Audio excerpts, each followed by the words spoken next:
اعوذ باللہ من الشیطان الرجیم بسم اللہ الرحمن الرحیم۔ سورہ نور عظیم اور دائمی رحمتوں والے خدا کے نام سے یہ ایک سورہ ہے جسے ہم نے نازل کیا ہے اور فرض کیا ہے، اور اس میں کھلی ہوئی نشانیاں نازل کی ہیں کہ شاید تم لوگ نصیحت حاصل کر سکو۔ زناکار عورت اور زناکار مرد دونوں کو 100 کوڑے لگاؤ، اور خبردار دین خدا کے معاملہ میں کسی مروت کا شکار نہ ہو جانا اگر تمہارا ایمان اللہ اور روز آخرت پر ہے۔ اور اس سزا کے وقت مومنین کی ایک جماعت کو حاضر رہنا چاہیے۔ زانی مرد زانیہ یا مشرکہ عورت ہی سے نکاح کرے گا، اور زانیہ عورت زانی مرد یا مشرک مرد ہی سے نکاح کرے گی کہ یہ صاحبان ایمان پر حرام ہے۔ اور جو لوگ پاک دامن عورتوں پر زنا کی تہمت لگاتے ہیں اور 4 گواہ فراہم نہیں کرتے ہیں، انہیں 80 کوڑے لگاؤ، اور پھر کبھی ان کی گواہی قبول نہ کرنا کہ یہ لوگ سراسر فاسق ہیں، علاوہ ان افراد کے جو اس کے بعد توبہ کر لیں اور اپنے نفس کی اصلاح کر لیں کہ اللہ بہت زیادہ بخشنے والا اور مہربان ہے۔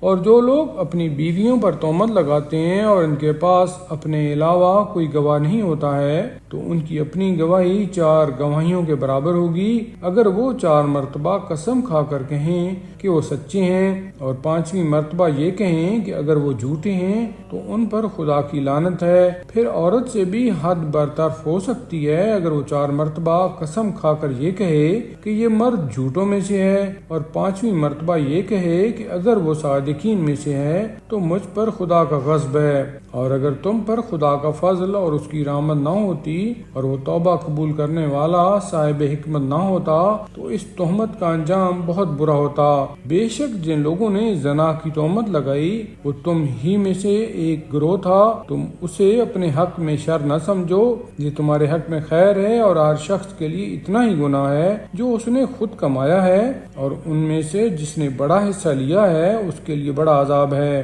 آخر ایسا کیوں نہ ہوا کہ جب تم لوگوں نے اس تہمت کو سنا تھا تو مومنین و مومنات اپنے بارے میں خیر کا گمان کرتے اور کہتے کہ یہ تو کھلا ہوا بہتان ہے۔ پھر ایسا کیوں نہ ہوا کہ یہ 4 گواہ بھی لے آتے، اور جب گواہ نہیں لے آئے تو یہ اللہ کے نزدیک بالکل جھوٹے ہیں۔ اور اگر خدا کا فضل دنیا و آخرت میں اور اس کی رحمت نہ ہوتی تو جو چرچا تم نے کیا تھا اس میں تمہیں بہت بڑا عذاب گرفت میں لے لیتا۔ جب تم اپنی زبان سے چرچا کر رہے تھے اور اپنے منہ سے وہ بات نکال رہے تھے جس کا تمہیں علم بھی نہیں تھا، اور تم اسے بہت معمولی بات سمجھ رہے تھے، حالانکہ اللہ کے نزدیک وہ بہت بڑی بات تھی۔ اور کیوں نہ ایسا ہوا کہ جب تم لوگوں نے اس بات کو سنا تھا تو کہتے کہ ہمیں ایسی بات کہنے کا کوئی حق نہیں ہے، خدایا تو پاک و بے نیاز ہے اور یہ بہت بڑا بہتان ہے۔ اللہ تم کو نصیحت کرتا ہے کہ اگر تم صاحب ایمان ہو تو اب ایسی حرکت دوبارہ ہرگز نہ کرنا، اور اللہ تمہارے لیے اپنی نشانیوں کو واضح کر کے بیان کرتا ہے،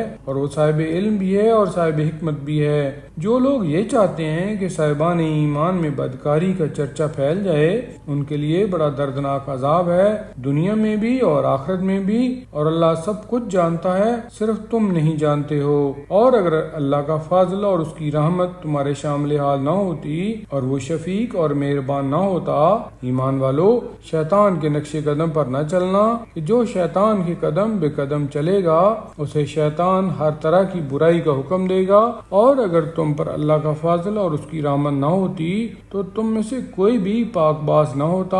لیکن اللہ جسے چاہتا ہے پاک و پاکیزہ بنا دیتا ہے، اور وہ ہر ایک کی سننے والا اور ہر ایک کے حال دل کا جاننے والا ہے۔ اور خبردار تم میں سے کوئی شخص بھی جسے خدا نے فضل اور وسعت عطا کی ہے یہ قسم نہ کھا لے کہ قرابت داروں اور مسکینوں اور رائے خدا میں ہجرت کرنے والوں کے ساتھ کوئی سلوک نہ کرے گا۔ ہر ایک کو معاف کرنا چاہیے اور درگزر کرنا چاہیے۔ کیا تم یہ نہیں چاہتے ہو کہ خدا تمہارے گناہوں کو بخش دے، اور اللہ بے شک بڑا بخشنے والا اور مہربان ہے۔